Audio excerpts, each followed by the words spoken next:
बिस्मिल्लाहिर्रहमानिर्रहीम। अस्सलामु अलैकुम। रहनुमाए उर्दू में खुश आमदीद। अज़ीज़ तुलबा, ये हमारा जमात नहम का जो है वो दूसरा चैप्टर शुरू हुआ है मिर्ज़ा गालिब के अदात व ख़साइल। इससे पहले हम लोग जो हैं अपना फर्स्ट चैप्टर हिजरत नबवी जो है वो मुकम्मल कर चुके हैं।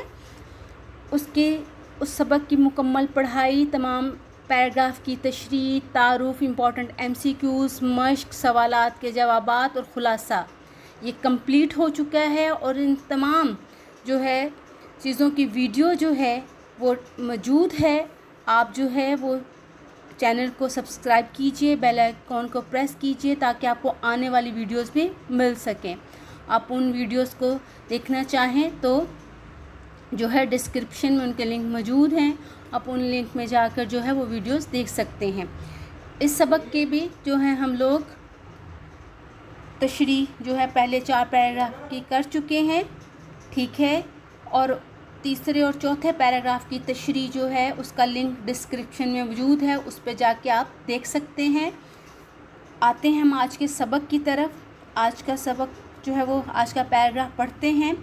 ज़राफ़त मिजाज में इस कदर थी, ज़राफ़त खुश मिजाजी, मिजाज तबीयत इस कदर इतनी ज़्यादा कि आपको बजाए हैवान नातिक बोलने वाला जानवर, इंसान को हैवान नातिक भी कहा जाता है कि हैवान ज़रीफ़ हंसी मजाक करने वाला जानवर कहा जाए तो बजा है बेहतर। हैवान ज़रीफ़ और हैवान नातिक मुरक्बे इजाफ़ी हैं।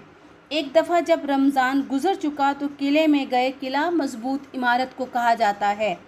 बादशाह ने पूछा, मिर्ज़ा तुमने कितने रोज़े रखे? अर्ज़ किया, पीरो मुर्शिद एक नहीं रखा। एक दिन नवाब मुस्तफ़ा ख़ान के मकान पर मिलने को आए। इनके मकान के आगे छत्ता तारीक अंधेरा था।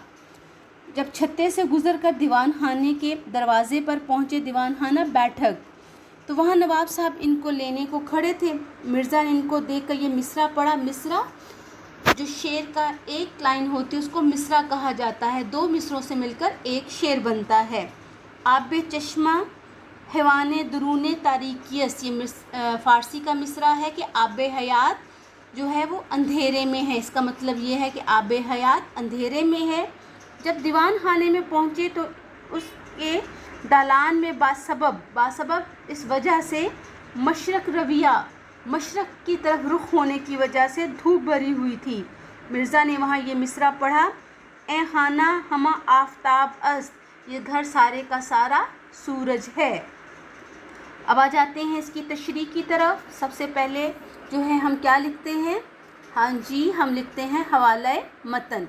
हवाला मतन में जो हमने मार्कर से जो है वो ये खुशखती से हेडिंग देनी है प्रोमिनेंट करके। उसके बाद हमने क्या लिखना है नेक्स्ट लाइन में? सबक का उन्वान क्या है? मिर्ज़ा गालिब के अदात व ख़साइल। फिर उसके बाद आ जाएगा मुसन्निफ़ का नाम है मौलाना अल्ताफ़ हुसैन हाली। फिर हेडिंग देंगे प्रोमिनेंट करके मार्कर के साथ, हले लुग़त। फिर कॉलम बनाएंगे अल्फाज मानी। फिर हम जितने भी हमें मुश्किल अल्फाज के मानी जो हमसे पूछे गए होंगे हम उनके मानी तहरीर करेंगे। नेक्स्ट फिर हमारी हेडिंग क्या होगी? सियाक़ो सबाक। इस पैराग्राफ का सियाक़ो सबाक कुछ इस तरह होगा। तशरीह तलब इक़्तबास फ़ाज़िल मुसन्निफ़ मौलाना अल्ताफ़ हुसैन हाली के शख्सी हाके मिर्ज़ा गालिब के अदात व ख़साइल के तकरीबन वस्त से लिया गया है। तशरीह तलब इक़्तबास से पहले मुसन्निफ़ ने बताया है कि मिर्ज़ा गालिब अपने दोस्तों के साथ नहायत ही शरीफाना सलूक करते थे। तशरीह तलब इक़्तबास के बाद बताया गया है कि मिर्ज़ा गालिब को मीर तकी मीर बहुत ज़्यादा पसंद थे। अब आ जाते हैं तशरीह। हेडिंग देंगे तशरीह और शुरू करेंगे इस पैराग्राफ की तशरीह। मज़कूरा इक़्तबास में फ़ाज़िल मुसन्निफ़ मौलाना अल्ताफ़ हुसैन हाली हमें मिर्ज़ा गालिब की शख्सियत के नुमायाँ पहलुओं से रोशनास करा रहे हैं। इस पैराग्राफ में उन्होंने मिर्ज़ा गालिब के मिजाज की एक बहुत बड़ी खूबी से के बारे में हमें बताया है कि उनमें खुश मिजाजी कूट कर भरी हुई थी। वो जितने बड़े शायर थे उससे भी बड़े और आला ज़र्फ़ के मालिक इंसान थे।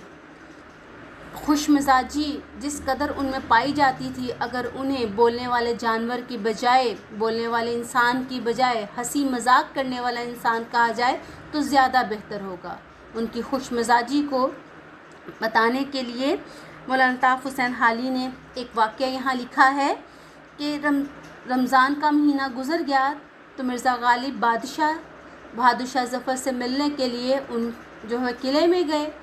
مرزا غالب کے جو تھے شہر کے بڑے بڑے عمائدین اور بادشاہوں سے راہ و رسم تھے، تعلقات تھے۔ مرزا غالب کو دیکھ کے بادشاہ نے پوچھا کہ مرزا غالب تم نے کتنے روزے رکھے؟ تو مرزا غالب نے زمانی انداز میں جواب دیا ایک نہیں رکھا، جس کے دو مطلب نکلتے تھے، یا ایک نہیں رکھا یا ایک بھی نہیں رکھا۔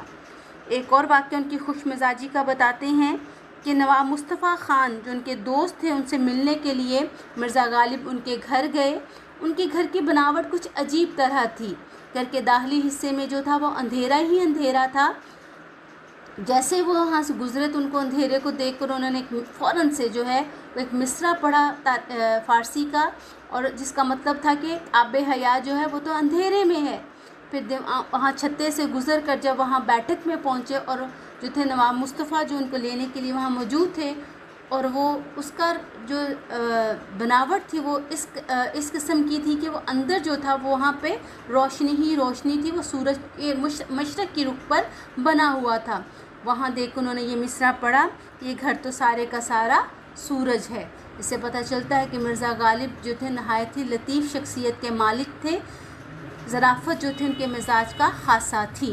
ٹھیک ہے، آپ نے اس پیراگراف کی تشریح کو جو ہے وہ غور سے سننا ہے، بار بار جو ہے ویڈیو کو دیکھنا ہے، تمام الفاظ کے معنی یاد کرنے ہیں اور پریکٹس کرنی ہے۔ جب آپ پریکٹس کریں گے تو آپ کو مہارت ہوتی چلی جائے گی، آپ کو جو ہے تشریح خود بخود کرنی آ جائے گی۔